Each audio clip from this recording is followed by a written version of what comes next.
नमस्कार। अनमोल कृतियां में मैं सुनीता आयुर्वेद में वर्णित महत्वपूर्ण औषधि गिलोय के भ्रामक प्रचार पर एक महत्वपूर्ण जानकारी प्रोफेसर सुरेश चंद्र तिवारी के लेख को लेकर उपस्थित हूँ। क्या गिलोय से यकृत लीवर को नुकसान हो सकता है? कोरोना महामारी काल में हजारों शोध पत्र छपे हैं। इन्हें किसी भी तरह से कोविड-19 से जोड़कर लिखा गया है, पर शायद ही हजारों में एक शोध पत्र विज्ञान की कसौटी पर खरा उतरे। गिलोय से लीवर को नुकसान हुआ, ऐसा हाल में प्रकाशित शोध पत्र में दावा किया गया है। समाचार पत्र और मीडिया में इसे बढ़ा चढ़ाकर प्रचारित करने से इसकी प्रामाणिकता संदिग्ध है।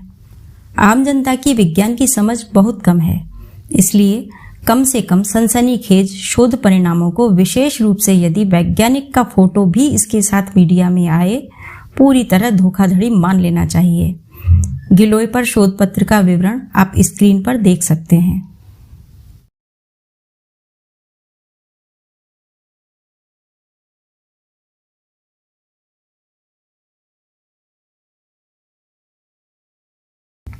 मूल शोध पत्र को ध्यान से पढ़ा तो ये बातें सामने आई। नंबर 1, कोविड-19 शब्द पेपर के टाइटल में और प्रस्तावना में भी है, पर किसी भी मरीज का जिसका अध्ययन किया गया है, कोरोना संक्रमण हुआ था या नहीं, बाद में हुआ या नहीं, या कोरोना संक्रमण की कोई भूमिका थी कि नहीं, का कहीं कोई जिक्र नहीं किया है। अतः कोविड से इस शोध का कोई सीधा संबंध नहीं है। नंबर 2, 6 मरीजों का अस्पताल आधारित निरीक्षण सितंबर 2020 से दिसंबर 2020 और फिर इसका फॉलोअप मार्च 2021 तक किया गया। इन मरीजों को लिवर की बीमारी थी। शोध पत्र ने यह तो कहा है कि यह सभी मरीज गिलोय का सेवन कर रहे थे। इनमें से एक ने गिलोय दालचीनी का काढ़ा लिया था, पर उनके आहार, जीवनचर्या और अन्य कोई औषधि के सेवन के बारे में कुछ नहीं लिखा है। शोध पत्रिका लिवर पर केंद्रित है। क्या विशेषज्ञ यह नहीं जानते थे कि शराब ही नहीं, खान पान में जंक फूड, मैदा, गरिष्ठ खाद्य पदार्थ और जीवन शैली का लिवर पर दुष्प्रभाव होता है? फिर उन्होंने इस शोध पत्र को कैसे स्वीकार किया?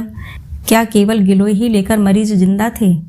लिवर क्षतिग्रस्त था तो जो डाटा शोध पत्र में हिस्टोलॉजिकल अध्ययन ऊतक विज्ञान से दिया है वह सही भी हो तो इसकी व्याख्या गिलोय के कारण ऐसा हुआ नहीं की जा सकती। कम से कम आधुनिक विज्ञान तो इसकी अनुमति नहीं देता।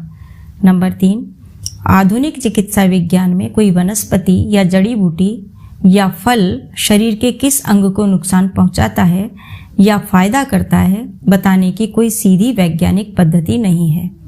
विश्लेषणात्मक पद्धति से पहले किसी भी पदार्थ के रासायनिक अवयवों का निर्धारण किया जाता है, फिर इनमें से जिस केमिकल कंपाउंड का प्रयोगशाला में अध्ययन किया गया रहता है उसके आधार पर उस पदार्थ के प्रभाव का आकलन किया जाता है। जैसे नींबू में विटामिन सी होता है तो नींबू कब फायदेमंद होगा बताया जाता है। नीम में एजेडिरेक्टिन कंपाउंड पाए जाने पर उसकी पेस्टिसाइड में उपयोगिता बताई गई। इस शोध पत्र में गिलोय के रासायनिक अवयवों की न तो जानकारी दी गई है, न ही यह बताया गया है कि किस प्रमाणित केमिकल कंपाउंड से जो लिवर को नुकसान पहुंचाता है, इस शोध में गिलोय के दुष्प्रभाव को आंका गया है।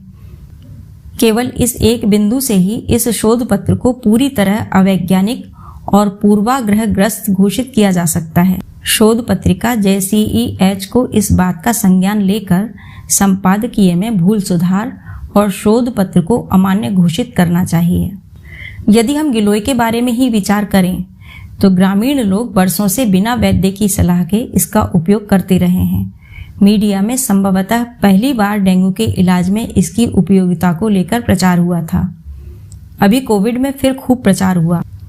इम्यूनिटी बूस्टर, क्लिनिकल ट्रायल, ऐसे शब्दों का आयुर्वेद में कोई स्थान नहीं है। आयुर्वेद की पद्धति आधुनिक विज्ञान के विपरीत है। प्रत्येक व्यक्ति का गुण, स्वभाव, प्रकृति और समय तथा स्थान इसमें विशिष्टता रखते हैं। विश्लेषण नहीं, संपूर्णता और सामंजस्य पर यह पद्धति आधारित है।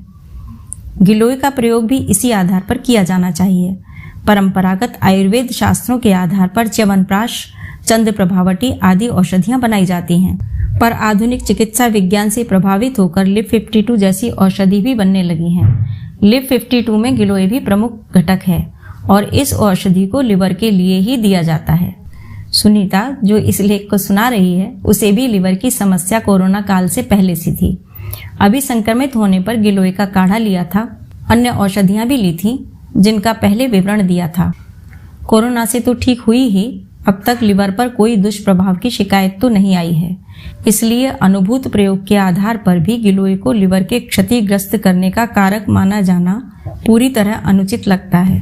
दुर्भाग्य से आयुर्वेद के शास्त्रज्ञ और अनुभवी ईमानदार वैद्य कहीं दिखते नहीं, अन्यथा ऐसा दुष्प्रचार नहीं हो पाता।